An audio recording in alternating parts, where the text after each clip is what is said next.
Gray lights. We have the gray lights. They don't match any of the canters. None of the buckets are the same. I just looked at them. Oh, really? They're quite a bit different.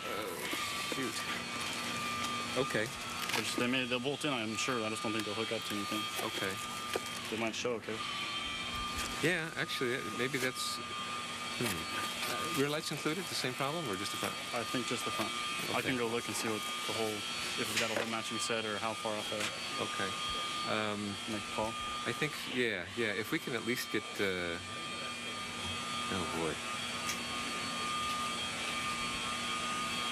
Good question. Well, we should probably have them on hand. I think I'd like to have them for photography at least, and then we can retrofit something that actually hooks up. Sure. Yeah. Okay, we'll take a run back to the shop and see what we can get. Cool. Thanks. Right. Appreciate it. Sure. Where's our big Phillips at? You know? Oh, there's See these? Yeah, these 3 torches, and we can drop that down. I don't see any other way that it's going to clear underneath there.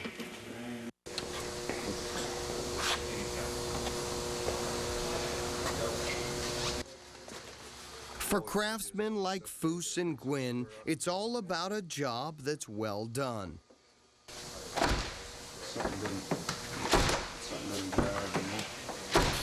It's the gratification of it. There's no better natural high in the world than when you're done with the project, you step back and look and you go, yeah, that's pretty cool. And as the final pieces find their way back onto the Lexus, the team enters the 11th hour, knowing that if it's gonna get done, it's gonna get done now.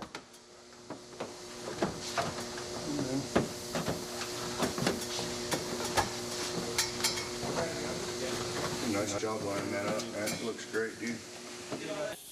Got everything painted, now they're color sanding and rubbing it. So when you first paint the car, it's got a rough surface on it. You know, you're clearing when everything dries. So they take sandpaper and sand it flat. Now they're polishing it to get the gloss back. And once that's all finished, and we get the car all back together, then Dennis Rickliff's going to come in and do a pinstripe on the car. And then it's ready to go back to Rod and hit the SEMA show with it. SEMA for beginners. Here's the skinny. This place is the ultimate custom car convention. It's big, and it's getting bigger.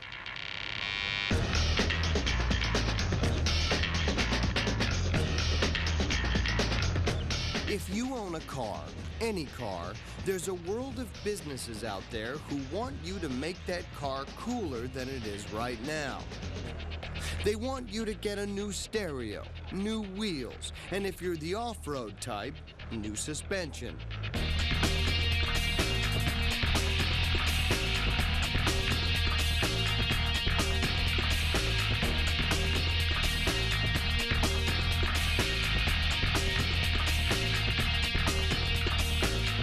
So in a convention hall filled with flash and beauty, how do you get the crowd's attention?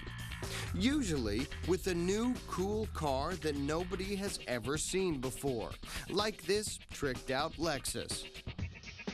And since they took the body of an IS and the engine of a 430, Rod Millen Special Vehicles has created a whole new breed of Lexus, known as the IS430.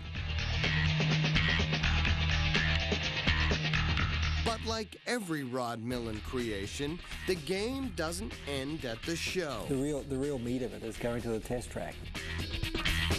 And it's at the test track where Rod and his team do what they do best.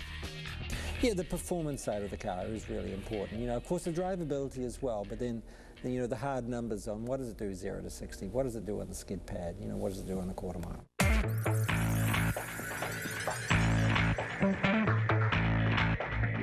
After a great debut at SEMA, the Lexus IS430 is now in the hands of race legend Rod Millen, a man who was about to put the new car through its paces to see if it drives as well as it looks. You know, there's times where I love to find out what the limits of a car is. And yes, I know that's not the fastest way, but there are times that you might hustle into a corner a little quick, and you got to know that you can catch it. And by hanging it out, sort of getting the feel, getting the balance, you know, is this car going to bite me, or is it just going to be well controlled? And it is well controlled. You know, it's fun to drive. You can drive it on the limit. You can drive it over the limit, still feel pretty good in there.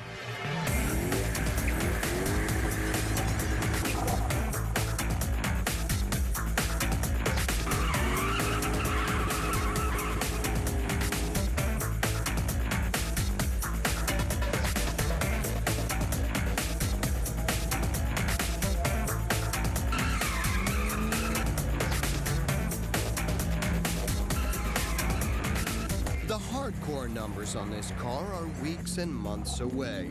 But even with all the math, science, and computers at work on these stats, many determinations are still up to this expert, who thinks by both the seat of his pants and the grip of his wheel. And by those standards, this car does all that Rod first wanted, and more. Even without all of the figures on record, Rod already has a few of the stock stats on hand. While the IS300 did 0 to 60 in 6.8 seconds, this IS430 does it in 4.9. The new car shaves about 2 seconds off the quarter mile, and there's a 20% gain in the power to weight ratio. In Rod's words, that element simply woke up the car.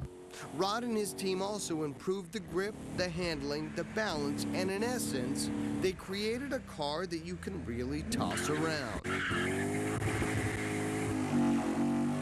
I think in this car here, we've built it for our customers, folks at Lexus. You know, we decided that we wanted to build a car that was exciting and fun.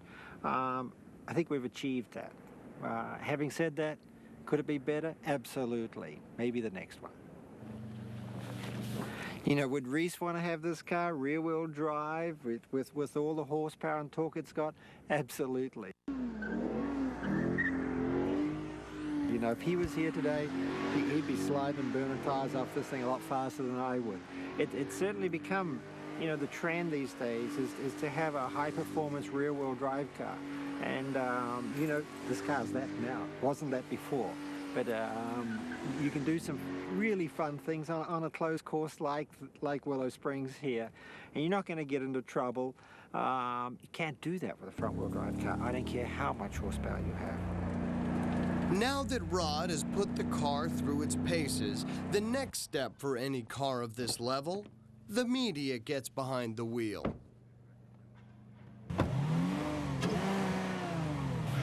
No, it's quite nice. It's just as I thought. You know, you put a big V8 into a car and you step on the gas and it goes faster.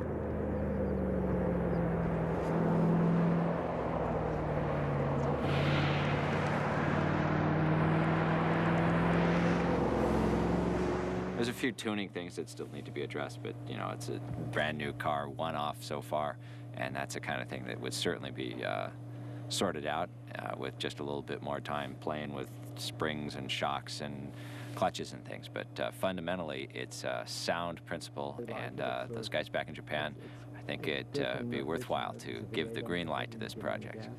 Wow, that's a lot of fun. What a great car. Lots of horsepower, lots of torque, great ride and handling. I could have stayed out there all day. Everything's running at a pretty fast pace these days in terms of technology. Nobody has the upper hand. I think everybody's learning.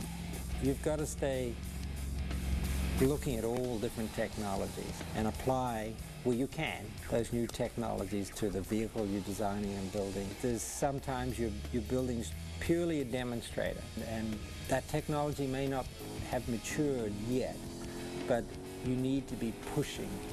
You know, of course, those programs are what we get attracted to.